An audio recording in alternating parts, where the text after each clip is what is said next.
Hola. Bueno, quedé tan emocionado que no sé si puedo dar este seminario. Este es un problema muy grande. No hay que emocionarse tanto. Pero bueno, a los hombres nos dijeron que nos podemos controlar. ¿Cómo están? ¿Todos bien? Bueno, tenemos tanto para hablar.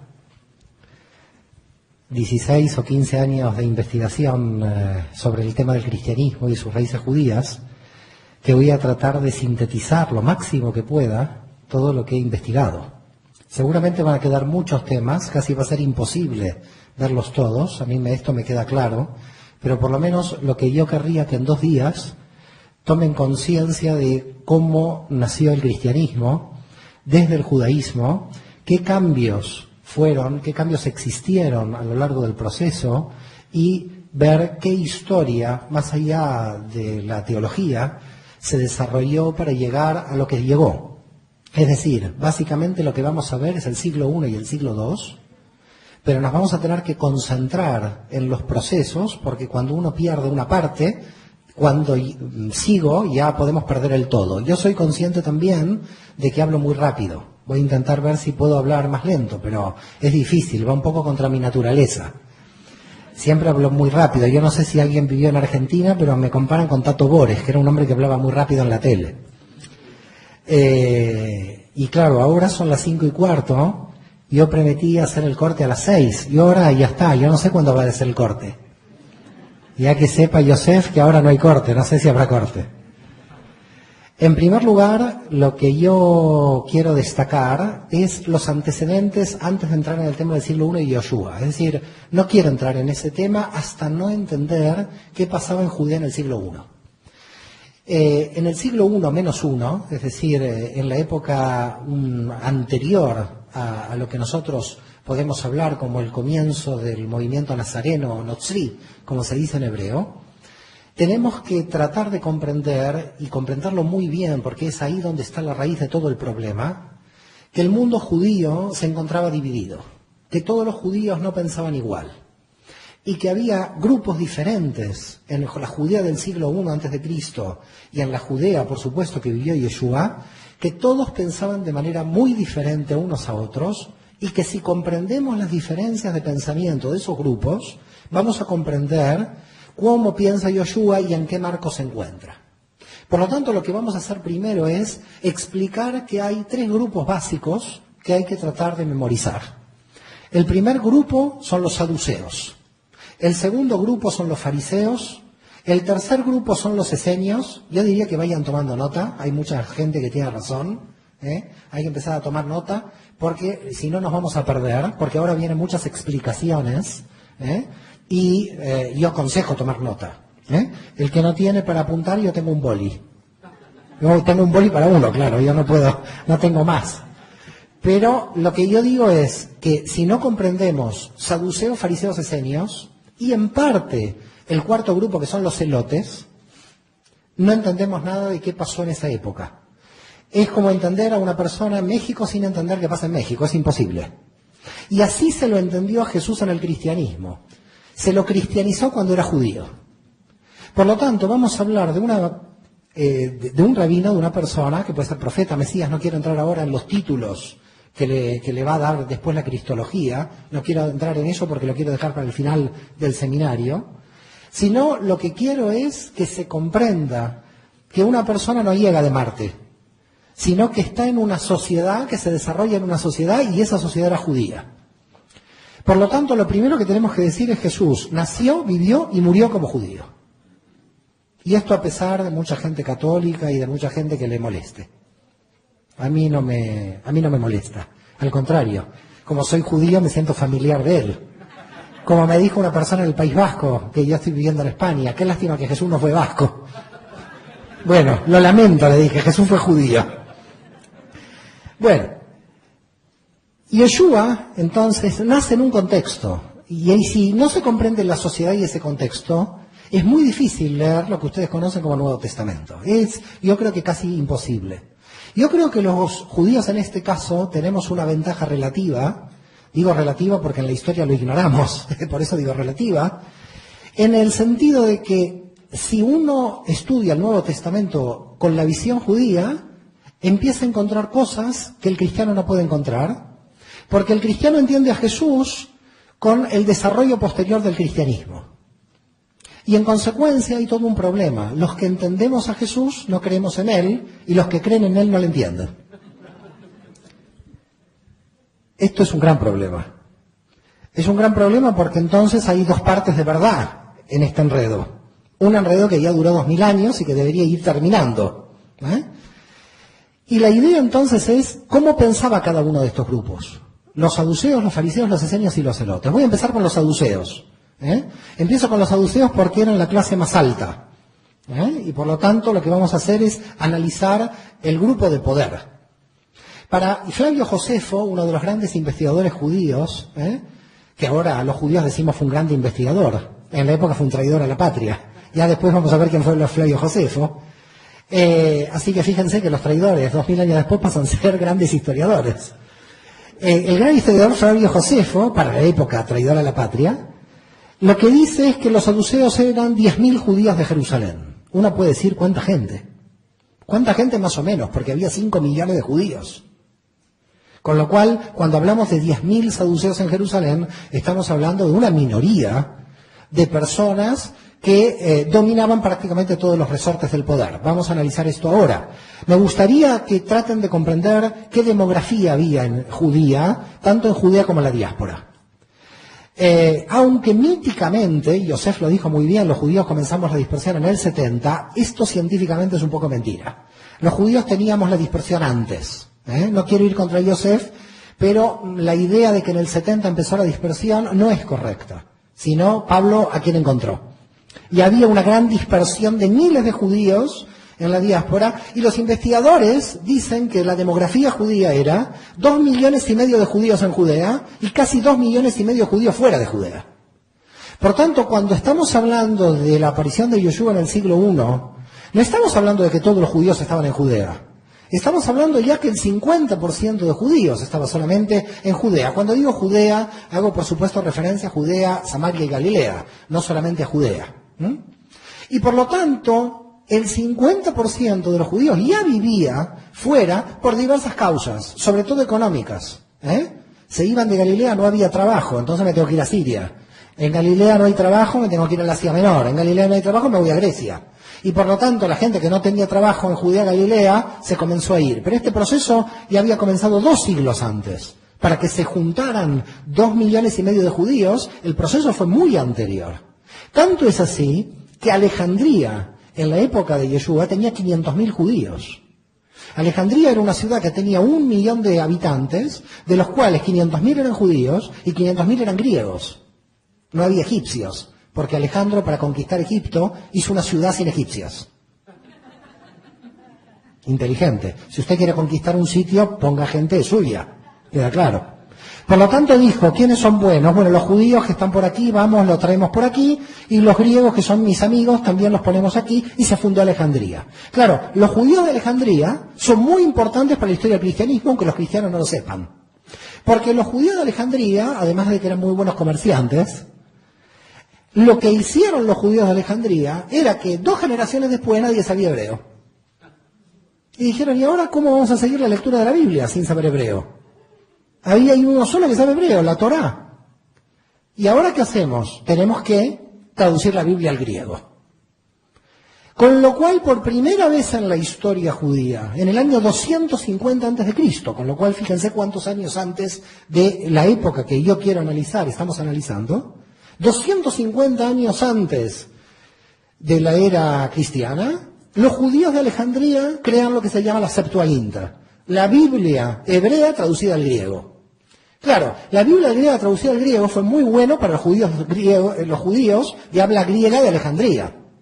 Pero se cometieron una serie de errores de traducción al pasar la Biblia del hebreo al griego, que esto hizo que después, cuando el cristianismo cogiera la Biblia en griego y no en hebreo, se armara un problema con el judaísmo inicial, que ya verán tela marinera, como se dice en España, en el embrollo en que nos metieron. Les voy a, por ejemplo, comentar solo un problema de traducción que generó lo que generó, para que tengan una idea. Pero voy a coger un solo problema de traducción porque si no es imposible hacer todos los problemas de traducción hoy en este seminario.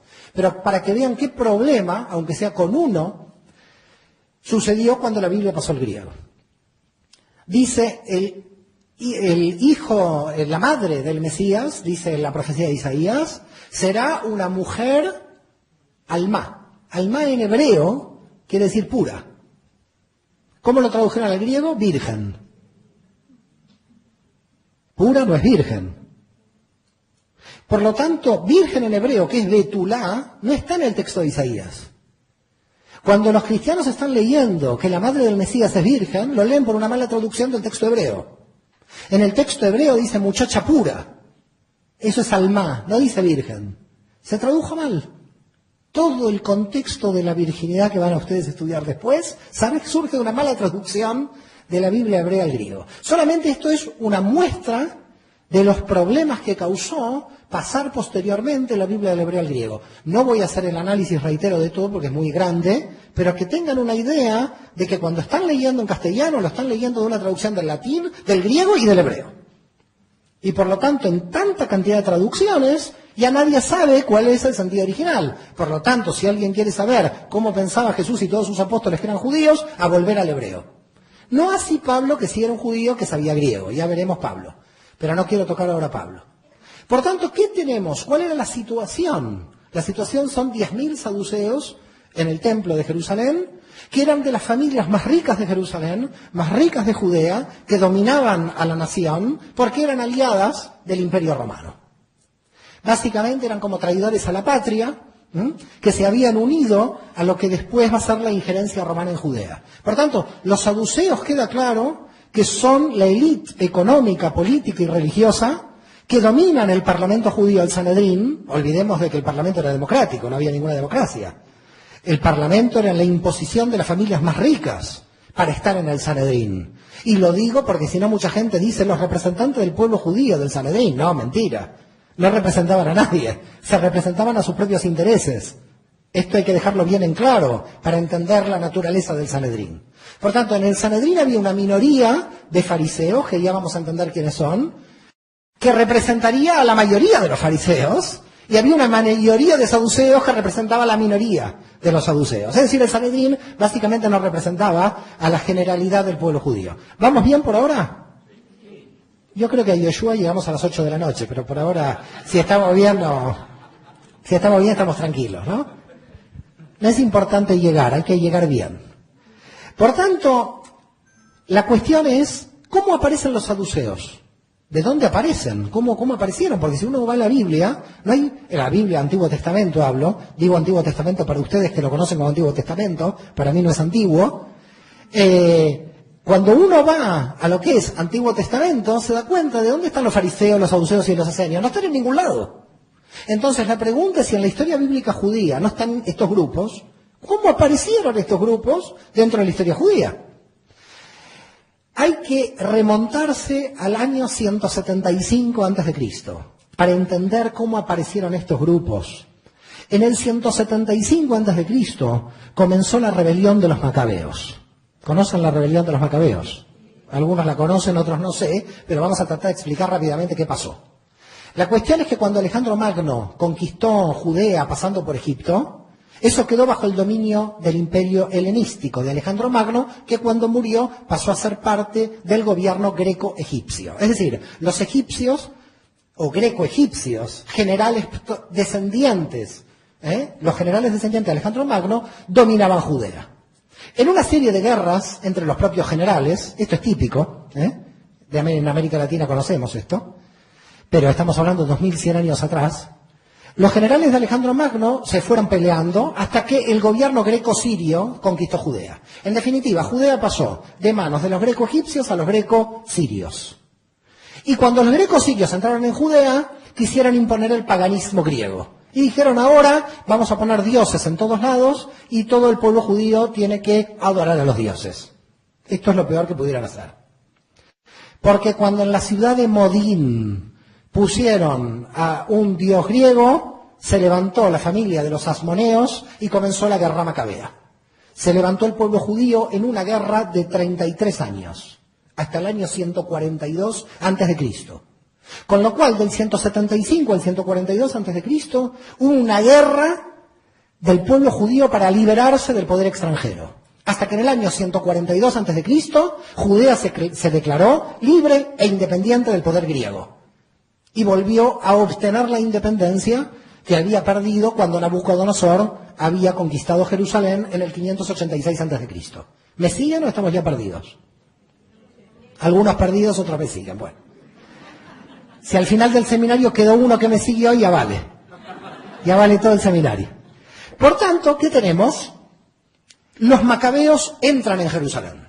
El ejército judío contra los griegos entra en Jerusalén. Milagro. ¿Qué pasó? ¿Lo recuerdan? Hanukkah, las 8 velitas. ¿Qué pasó entonces? Se liberó el templo de Jerusalén. Pero esto que vemos Hanukkah, que todo el mundo festeja y estamos todos contentos, creó un problema político brutal. Cuando los macabeos con el ejército judío entraron en Jerusalén, los sacerdotes del templo le dijeron, ahora tenemos que buscar al rey de Israel, que tiene que ser descendiente de David. Y los macabeos no eran descendientes de David. Y los macabeos dijeron, nosotros luchamos 33 años por el pueblo de Israel.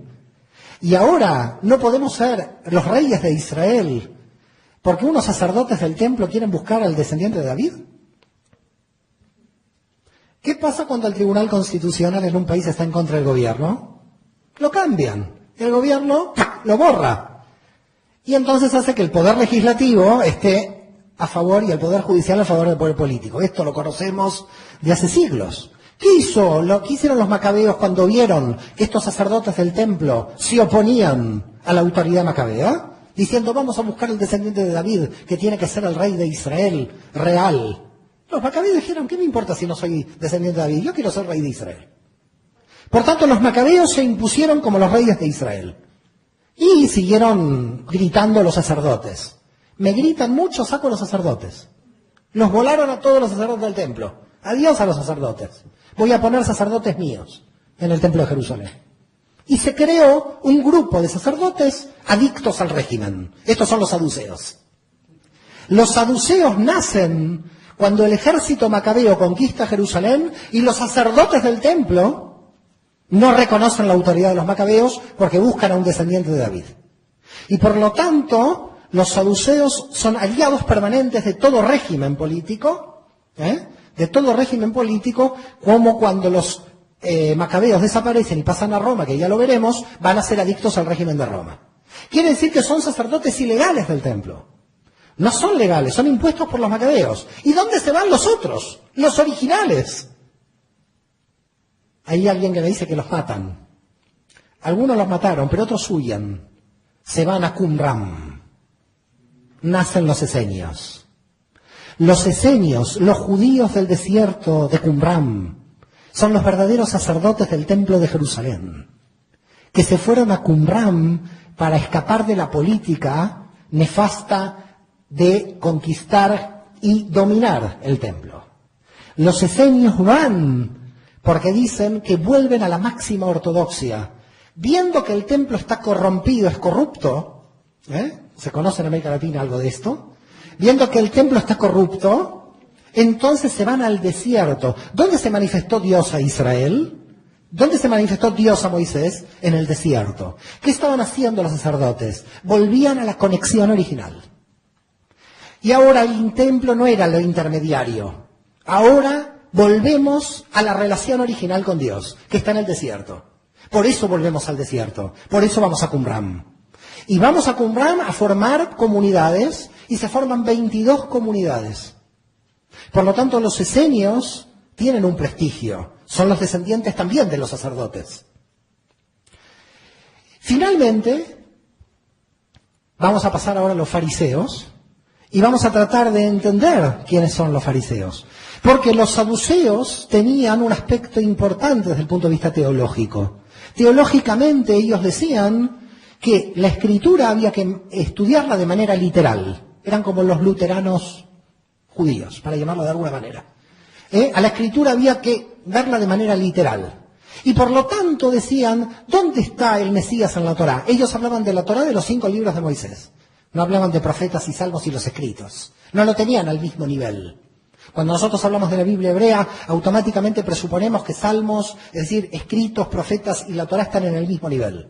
Eso no era la mecánica con la cual los saduceos pensaban. Los saduceos pensaban que la Torá literal, los 5 libros de la ley, eran superiores a toda la escritura.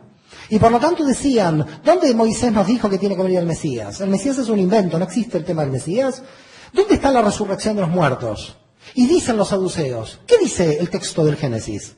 El texto del Génesis dice, del polvo eres y entonces no hay resurrección, no hay nada. Esta es la única vida que hay.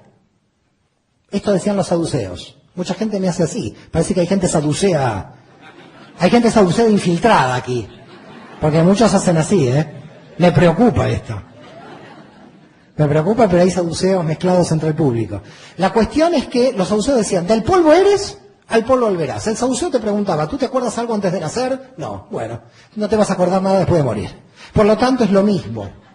Y por tanto, esta vida, que es la única, tenés que aprovecharla de la mejor manera posible. Por eso en la élite económica de Jerusalén, queda claro. Con este tipo de teología, aprovechar al máximo la vida que hay hoy, porque mañana nadie sabe lo que pasa. Como dicen en España, vivir que son 2 días. Así que parece que España también son saduceos, no lo sé. Habría que averiguar. Además de sefardíes perseguidos, saduceos. Bueno. Cuestión que los saduceos dominaban todos los resortes del poder. Pero a ese poder, el pueblo se comenzó a levantar. Ahora, el pueblo no se levanta solo. El pueblo tiene que tener dirigentes para que se levanten. Y los dirigentes son los maestros que conocen la Biblia. Aparece en el siglo II a.C. la figura del rabí, los rabinos. Los rabinos no son como hoy gente que dirige la liturgia en una sinagoga. Cuando nació la figura del rabino, fue una figura casi revolucionaria contra el templo de Jerusalén. Porque el rabino predicaba al pueblo la interpretación de la Torá. Y con lo cual el rabino comienza a tener autoridad de interpretación. Con los saduceos no hay autoridad de interpretación. Venga, usted hizo un pecado, hizo una transgresión, tráigame un cabrito, mátelo aquí y se acabó. Por supuesto, cabrito que se lo comían los saduceos. Entonces, mientras mayor pecado, más cabritos. Era un negocio increíble.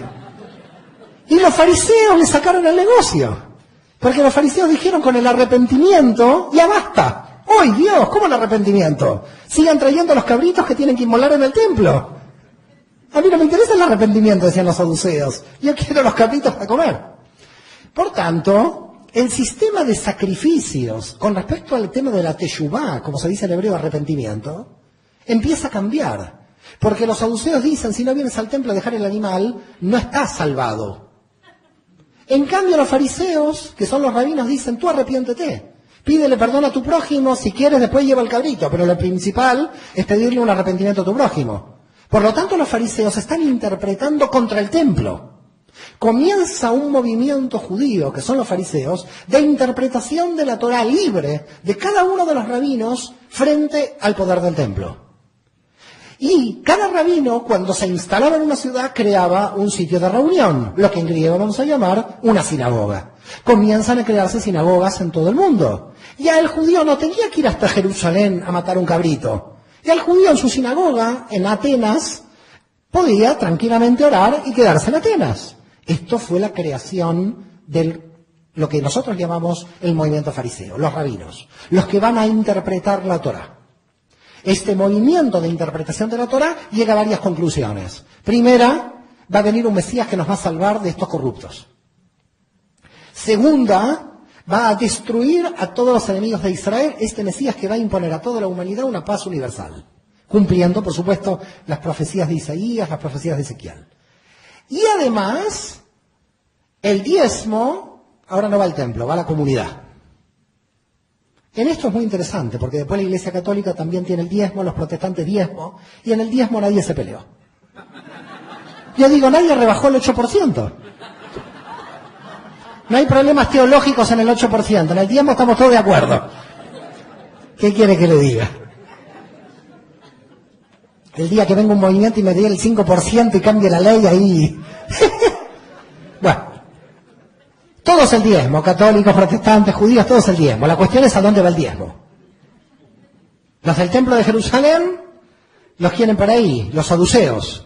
El templo, los saduceos. Después a la comunidad. ¿A dónde va? ¿La comunidad o el templo? ¿Hacia dónde va esto? Si va a la comunidad, el rabino tiene poder. Si el rabino tiene poder, tiene una comunidad organizada que no necesita del templo. Empieza a haber un conflicto entre los judíos de base y el templo de Jerusalén. Pero un conflicto que cada vez va creciendo más. Tanto es así que los movimientos fariseos empiezan a aparecer desde el 6 a.C. diciendo, un movimiento fariseo, este es el Mesías de Israel. Entonces vienen las tropas romanas a matar al grupo y al Mesías. Desde el 6 a.C. al 66, en 72 años, hubo 24 pretendientes a Mesías en Israel. Entre ellos Yeshua. Esto mucha gente no lo sabe. La gente dice, apareció Yeshua y fue el único que fue proclamado. ¡No! Cada 3 años apareció un grupo judío que decía, este es el Mesías de Israel. Y los saduceos, ¿qué hacían? A por él. Claro, los saduceos aparecieron después, con Roma, como que fueron solos contra Yeshua. Esto es una mentira. Iban contra toda posibilidad de proclamación mesiánica dentro del movimiento fariseo. Si un rabino era proclamado Mesías, esto no era un problema religioso, esto era un problema político. Y por lo tanto, como problema político, el Mesías se declaraba rey de Israel y podía levantar al pueblo judío contra Roma y contra los saduceos. Por tanto, lo que tenemos es un conflicto muy grande de todo el pueblo judío que sigue al movimiento fariseo. Y después, finalmente, los esenios. Los esenios piensan igual que los fariseos. Piensan en la resurrección, piensan en la libre interpretación. Sin embargo, los esenios tienen dos cuestiones diferentes de los fariseos y, por supuesto, de los saduceos. No creen en el diezmo, creen en el 100% de los bienes. Esto ya cambia. ¿Quiere ser del grupo? 100% de los bienes. Yo lo digo en España muchas veces al dueño del Banco Santander, al señor Botín, pero no me hace caso. Digo el 100% de los bienes. ¿Qué pidió Yoshua al joven rico para ser perfecto? ¿Alguien lo recuerda? Eso es esenio. ¿Quedó claro? Ahí podemos encontrar en el mensaje de Jesús un punto que lo vincula a los movimientos de Qumran, al movimiento esenio de las cuevas de Qumran. Pero también en Qumran, entre los esenios, había una idea apocalíptica. Llega el fin del mundo. Hay muchos grupos así. Mañana llega el fin del mundo. Hoy a mí me dan un miedo. Yo a veces estoy en Galilea con amigos míos ortodoxos, me dicen, mañana llega el fin del mundo. Mira, yo mañana tengo que seguir con mi grupo Galilea, así que mejor que no llegue el fin del mundo. Los esenios eran apocalípticos. Entendían que el reino se instauraba ya. Y por lo tanto, si eran apocalípticos, lo que estaban haciendo era luchar automáticamente para que ese reino se instaure. Ya veremos qué quiere decir instauración del reino. Esto es todo un problema conceptual. Lo veremos mañana. Lo digo para que vengan mañana. Por tanto, lo que tenemos entonces es un gran problema. Saduceos, fariseos, esenios. Y a esto le agregamos el cuarto grupo, los celotes. ¿Quiénes son los celotes? Los celotes en verdad son fariseos, pero ultranacionalistas judíos que quieren ir a la guerra directa contra Roma. Y quieren ir a la guerra directa contra los saduceos. Y en parte hicieron una especie de terrorismo urbano, que cuando veían un saduceo solo le clavaban un cuchillo, que era la sica, de donde aparece la palabra sicarios. La palabra sicario viene de la sica de la época de Judea del siglo I, donde había dos judíos que se hacían los inocentes por ahí, pasaba un romano, trácate. Esto era la guerra santa prácticamente de un grupo de judíos que se llamaban celotes, los celosos de la ley. ¿Recuerdan a Pinjas en la Torá? Que vio a la pareja y tiró la lanza.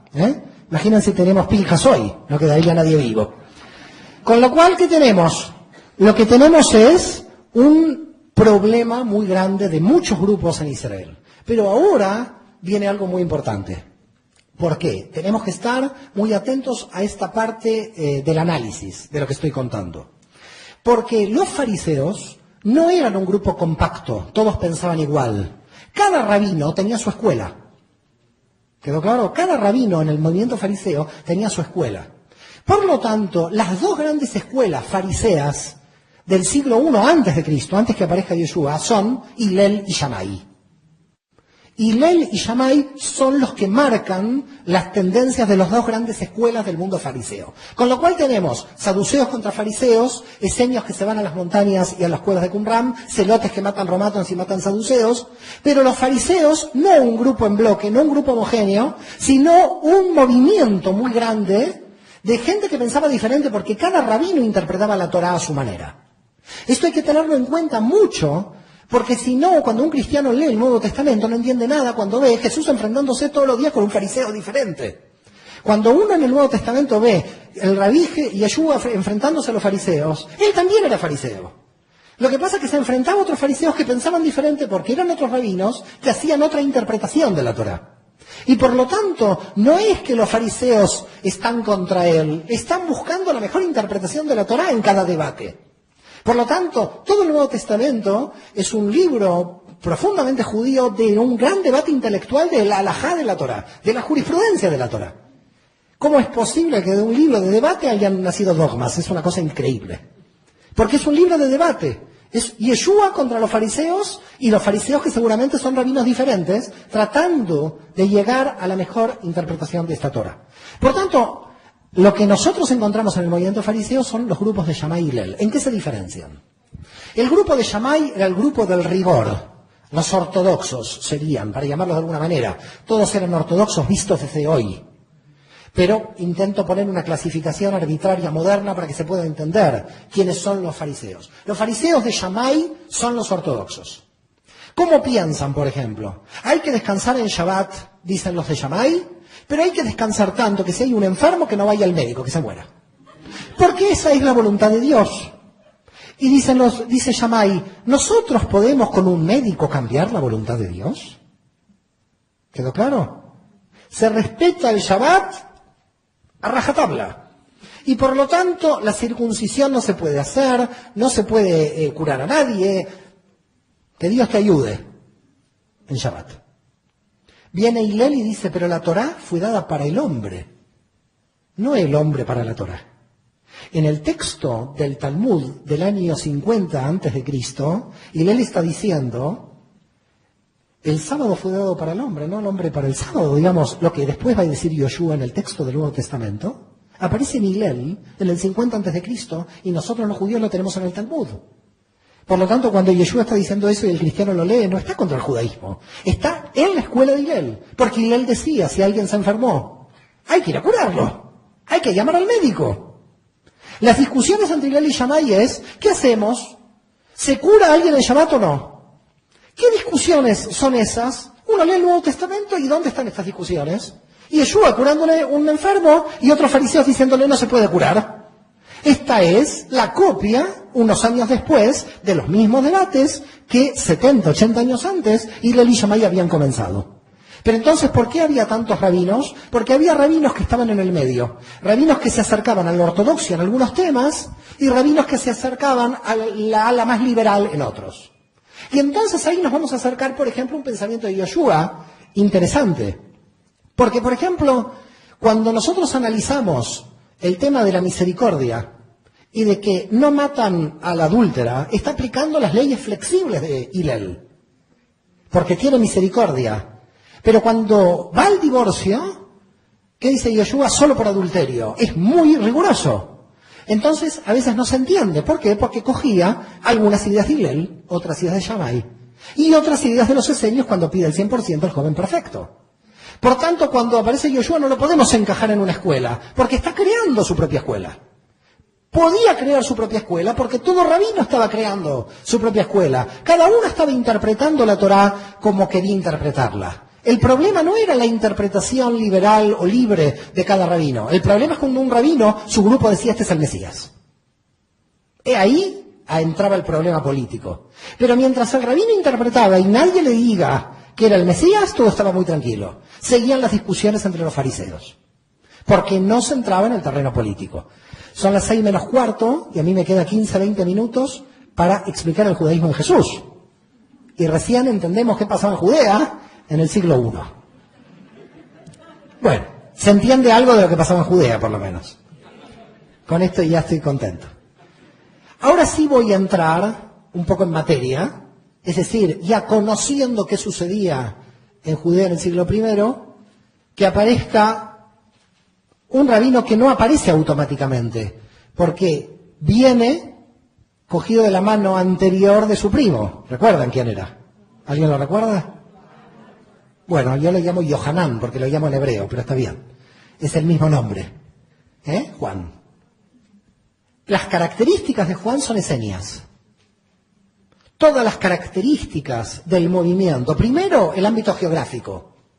Juan está en el desierto. Es más, cuando uno va al sitio donde dice la tradición que se hacían los bautismos de los esenios, que de alguna manera es básicamente la base fundamental de Juan, de Yohanan, que son los bautismos.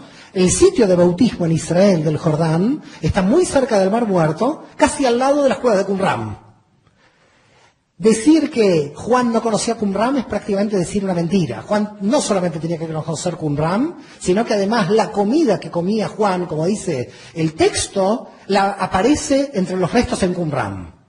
No se puede encontrar más relaciones entre Juan y Qumran.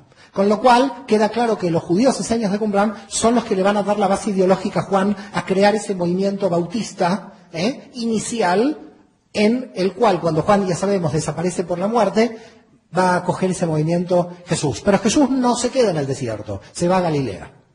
Esto es muy importante ver este cambio geográfico. Hay gente que no lo ve. Dice Juan Jesús y creen que están predicando en el mismo sitio. Hay un cambio geográfico fundamental. Jesús se va a Galilea por alguna razón, ya veremos cuáles pueden ser las razones posibles, que cambian el concepto esenio. Porque los esenios eran grupos judíos que hacían análisis interiores de la Torá. Se lo quedaban para ellos. Y el rabino predica hacia afuera, hacia el pueblo. Por lo tanto, la idea de Jesús no era la de Juan, que de alguna manera está en un ambiente del desierto más restringida, sino mucho más abierta, y por eso cambia de jurisdicción. Y también la segunda posibilidad de razonamiento del cambio de jurisdicción es que probablemente quería estar lejos de Jerusalén, donde estaban los problemas políticos. Y por lo tanto en Galilea se sentía más libre, alejada de la jurisdicción de Judea. Por tanto, también hay que ver que en la autoridad romana, la región de Galilea, la Decápolis, muchas veces estaba fuera de la jurisdicción de Jerusalén también. Por tanto, a veces el procurador de Judea no tenía injerencia sobre Galilea. Y ahí también podría haber otra razón. Lo cierto es que por todas estas razones que estamos analizando, Yeshua aparece en Galilea, en toda la región que ya vimos, Cafarnaúm, la aldea de Nahum y Magdala, predicando. ¿Qué tiene, de alguna manera, de importante, más allá de lo que después fue el desarrollo de la creación del cristianismo, entender a Yeshua en su contexto y en sus propias enseñanzas? Es decir, la pregunta sería, ¿qué yo he visto después de 3 o 4 años de investigación de la figura de Yeshua y su pensamiento como claves para entender su pensamiento en forma general dentro de lo que es el Nuevo Testamento, pese a las diferencias entre los evangelistas? La primera cuestión fundamental es que él entendía que la importancia central de la Torá era la ética de la Torá, no la casuística, o como podríamos llamar en términos de la Iglesia, el derecho canónico. Es decir, la mentalidad de Yeshua en la aplicación de la Torá era directamente la aplicación de la ética sin perder tiempo. Esto es lo que de alguna manera más impresiona a una persona que proviene del judaísmo, donde en muchos casos, muchos rabinos quedan enmarañados en alajot y en jurisprudencias, que a veces complican más que simplifican. Es decir, que es un rabino que simplifica, no la complica. Eso número uno. La segunda cuestión, que también me resulta impresionante, es la memoria. Porque a cada caso sabía cómo resolverlo, cómo aplicarlo. Es también impresionante la memoria y la capacidad que tiene para resolver un caso específico. Cuando vemos en cada caso actuar, parecería que sabe anticipadamente cuál tendría que ser la resolución del caso. Pero hay que comprender también un tercer factor que es muy importante a la hora del análisis de cómo era la metodología del pensamiento de Yeshua. Primero, que era profundamente judío, porque todos los judíos contestamos con otra pregunta. Y esto Jesús lo hace en todo momento. Es algo interesante que en la mentalidad judía no se responde con una respuesta, porque la respuesta cierra el debate. Por tanto, para abrir el debate hay que volver a preguntar. Y siempre vuelve a preguntar. Y uno dice, qué judío, qué impresionante. Hay un chiste en el mundo judío, que a un judío le preguntan, ¿por qué los judíos preguntan tanto? ¿Y por qué no? Dice él. Por tanto, lo que vemos es un concepto casi de pilpul, es decir, de intercambio intelectual, de debate intelectual para el mejor conocimiento de la Torá. Y hay muchos casos increíbles en la aplicación práctica de la Torá en cuanto a cómo ir al núcleo central.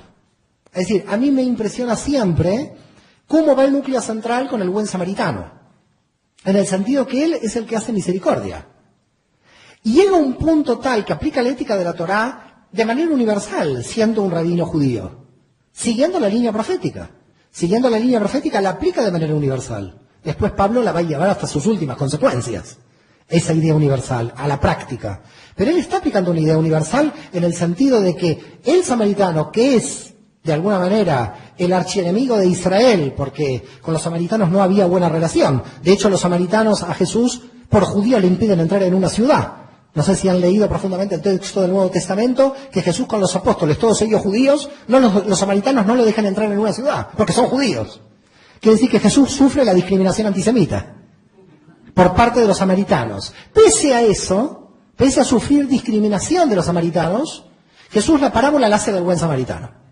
Esto cambia toda la perspectiva. Del que me está a mí discriminando, porque no me dejó entrar a su ciudad, porque soy judío, yo a él lo pongo como modelo a seguir en un caso de misericordia. Esto es muy fuerte. Lo que pasa es que es muy fuerte la extrapolación a hoy. Porque la extrapolación a hoy, que yo la hice en la Universidad Católica de Valencia, es, si pasa un cardenal de la iglesia y no cura al herido, pasa un diácono, no cura al herido, y pasa un judío y sí lo cura, ¿cuál es el misericordia? Ojo que eso se puede utilizar de mil maneras.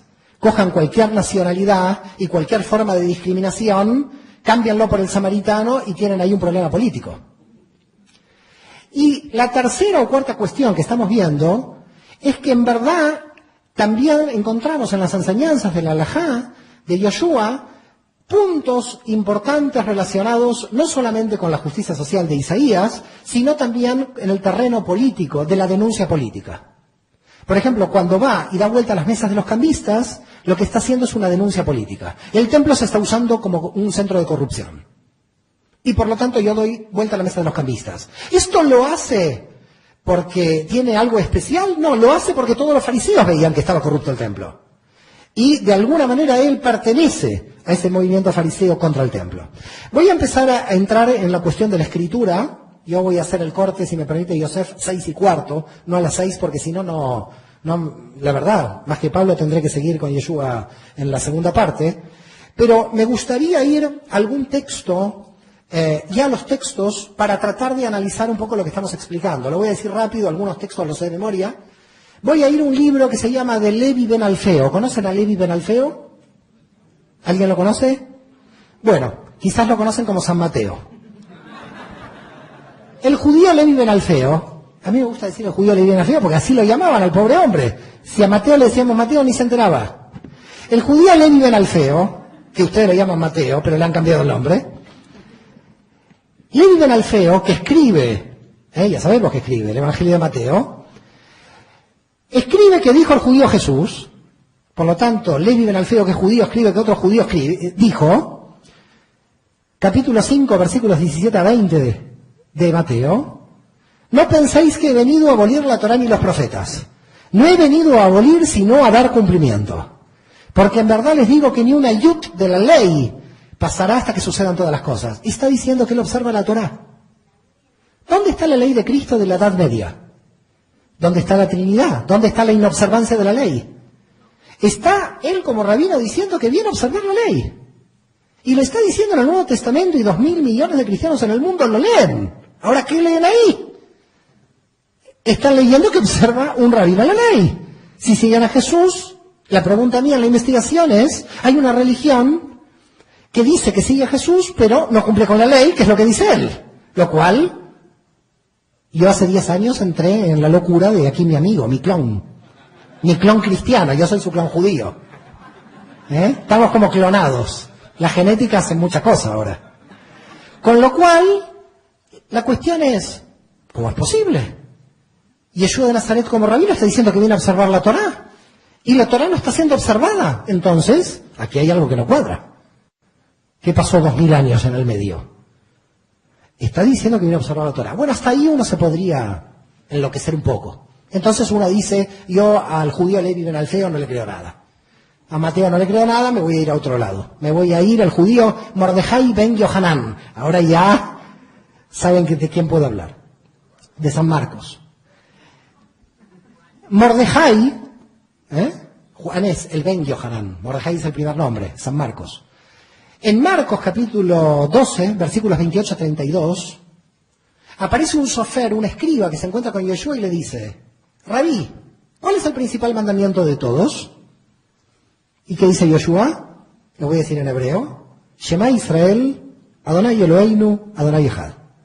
Escucha Israel, Adonai nuestro Dios, Adonai es único. ¿Dónde está la Trinidad? ¿Quién inventó la Trinidad? Se inventaron en los concilios. 4 siglos después, 3 siglos después, en el Imperio Romano. Uno podría decir, hey, mira el último versículo de Mateo, que ahí está la Trinidad. Pero se descubrió en un códex antiguo en 1966 en Istambul, que en ese códex la Trinidad de los 2 últimos versículos de Mateo no están. Parece que fue una interpolación después del concilio de Nicea o después del concilio de Constantinopla del 381. La cuestión es que él está diciendo el Shema Israel, lo que todos los judíos decimos en todas las sinagogas. La profesión de fe judía la está diciendo Jesús. No hay Trinidad en el texto del Nuevo Testamento porque no la van a encontrar en una posible interpolación del texto final. Y como no me convence tampoco este autor, me voy a ir a otro, ahora sí me voy a Juan, a Yohanan, y voy a leer que cuando se encuentra con la Sirofenicia en el 3:22, él dice, ¿la salvación de quién viene? La salvación viene de los judíos, señores. Es increíble. Ahora ya puedo decir que miente uno. Puedo decir que mienten 2. Pero ahora están mintiendo todos. Todos me dicen que Jesús fue judío. Que Jesús pensaba como judío y que lo que estaba aplicando era la Torá. No, no puede ser. Indudablemente, el texto canónico de todo el cristianismo me está diciendo que ahí hay un judaísmo oculto. Que es el judaísmo de Jesús. Que Jesús era judío, que manifestó una observancia a la Torá, pero que cuando manifestó la observancia del sábado lo hacía en la línea de Hillel y curaba enfermos. Pero no creó el domingo, ni conocía a los cardenales, ni había paseado por Roma. Jesús era un judío de Galilea que estaba aplicando la Torá de manera flexible y cogiendo la flexibilidad de Hillel, porque debatía con los de Shammai, le hicieron decir 2 siglos después un montón de cosas que no tienen nada que ver con él. Claro, después viene la teología católica y dice, bueno, pero ojo, no es tan simple esto, porque Yeshua va a decir, yo os digo, como quien tiene autoridad, ¿no? ¿Y de dónde le viene la autoridad? Todo rabino decía, yo os digo. En Sanedrín 88b, que es un texto del Talmud, dice, todo rabino que exija más que la Torá es válido, el que exija menos que la Torá es inválido. Cuando él en yo os digo exige una ética mayor que la Torá, en el pueblo judío, según la tradición judía, eso está permitido. Pero la teología católica dice, no, él quiso fundar otra religión. Cuando dice yo os digo, él dijo, yo os digo que voy a fundar una nueva religión. En ningún momento dice yo os digo que voy a formar una nueva religión. Dice, yo os digo que voy a radicalizar la exigencia de la Torá, que soy yo más exigente. Eso en la tradición oral hebrea está permitido. Por tanto, cuando un judío lee yo os digo de lo que está diciendo Yoshua, está permitido. Puede radicalizar la exigencia ética, la puede hacer más fuerte. Este es un punto. El segundo punto es que va a decir un autor protestante en 1956, Bultmann, que va a decir que Jesús fue el único rabino que supo aprovechar las potencialidades positivas del judaísmo. No lo sé. No sé si había otros rabinos que también no estaban sacando las potencialidades positivas. Pero claro, la teología cristiana lo tiene que ver como el único rabino que sacó las potencialidades, porque si no, no hay una diferencia con el judaísmo. Y lo que se está buscando en forma permanente es dividir a Jesús del judaísmo. Como dijo el sabio filósofo Martin Buber, y con esto termino para entrar en las preguntas, aunque haya 15 minutos de preguntas, es entre los judíos y Jesús se interpuso la Iglesia. Muchas gracias.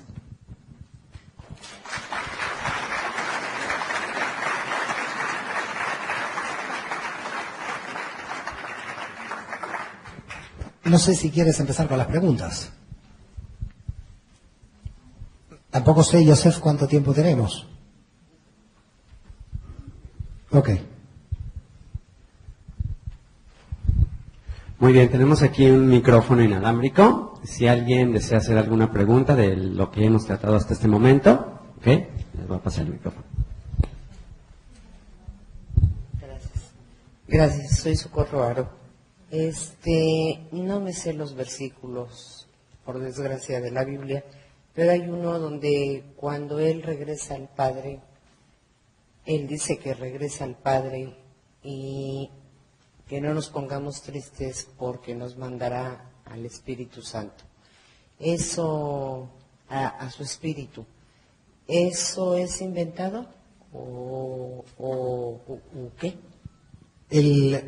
En el Nuevo Testamento. Perdón.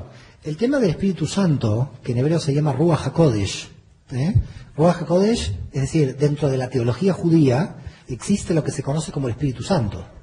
Es decir, el Espíritu Santo es el desplazamiento del propio Dios hacia su revelación. No es otra cosa diferente. No tenemos que entrar en la cuestión de la Trinidad. El Espíritu Santo en la teología hebrea no es el Espíritu Santo aquí, Dios Padre aquí, Dios Hijo aquí, no. Hay que olvidarse de todo esto. El Espíritu Santo sería un desplazamiento de la energía del propio Dios que está actuando en la realidad. Pero es Dios mismo, no hay otra cosa. Es el Ruach HaKodesh. Muchas veces, para que se pueda entender esto de manera más rápida, es mi mano coge el vaso. Ahora, ¿qué es? Mi mano, Mario, el que coge el vaso. ¿Quedó claro lo que estoy diciendo? No es el brazo solo que coge y yo no le doy la orden. ¿Quedó claro? Por lo tanto, el Ruach HaKodesh, el Espíritu Santo, para que lo puedan entender rápidamente, sería como la manifestación de Dios en la acción. Ahora, para la teología hebrea, el Ruach HaKodesh, el Espíritu Santo, está desde el momento, desde la creación. Es decir, es mucho más todavía profundo que un Espíritu Santo que vague por ahí en su casa. No es tan simple, sino que es la propia revelación de Dios, es la misma creación.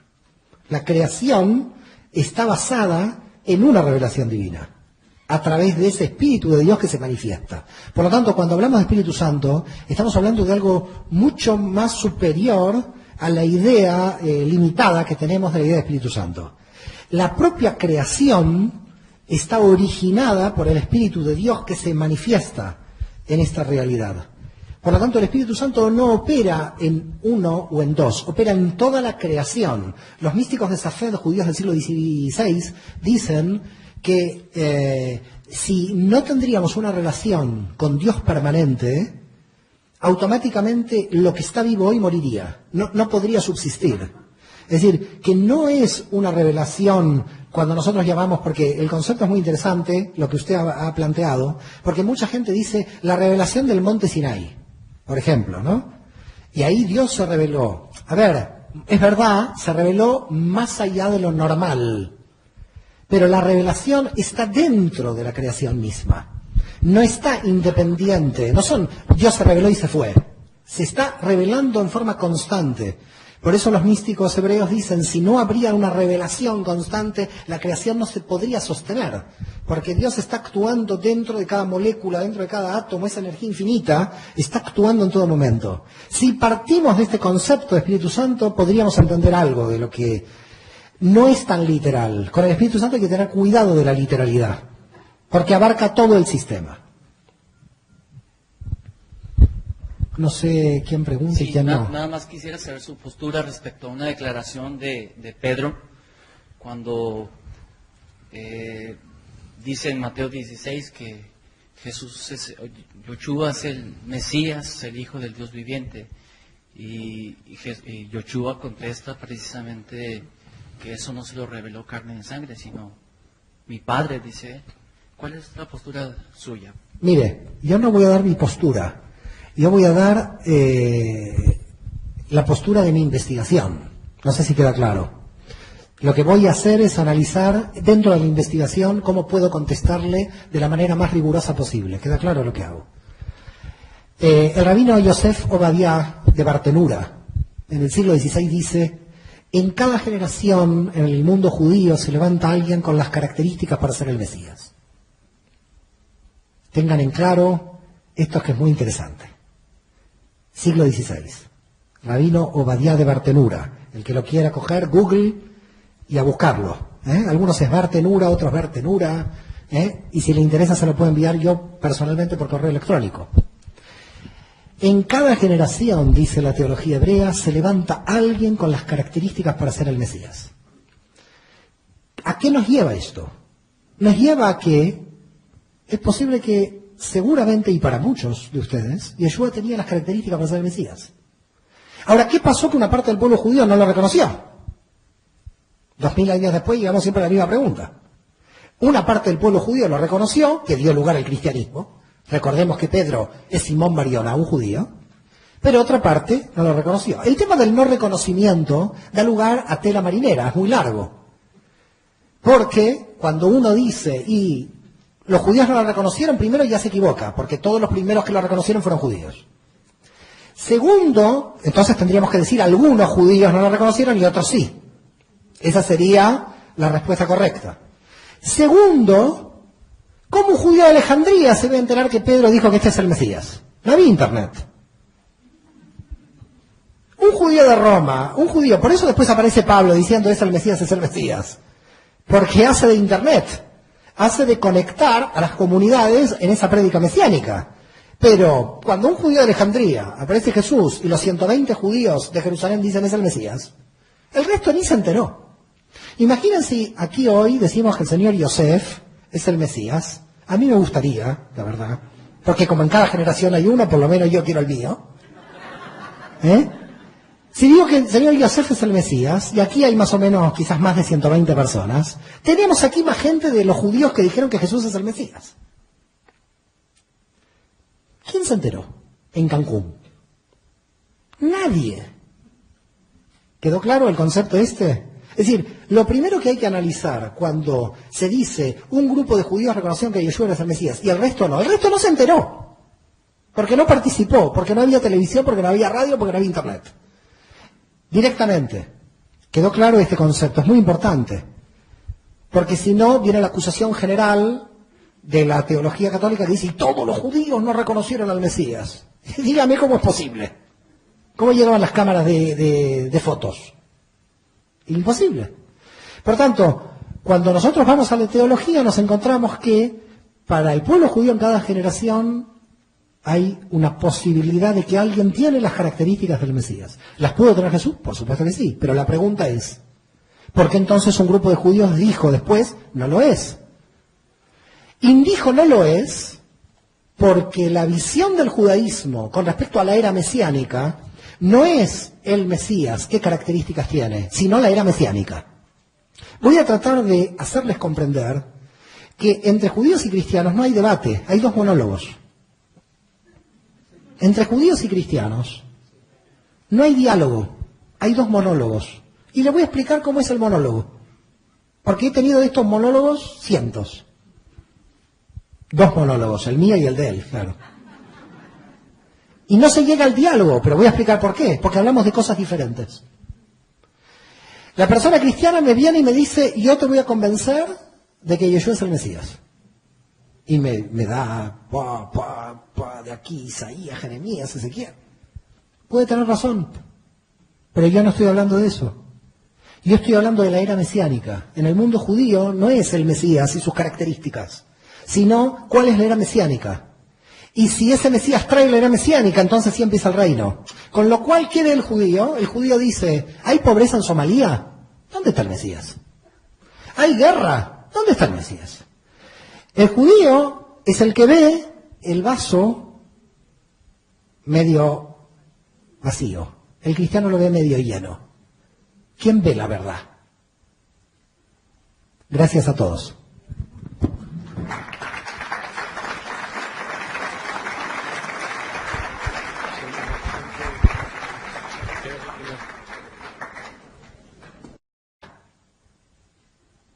Gracias a todos.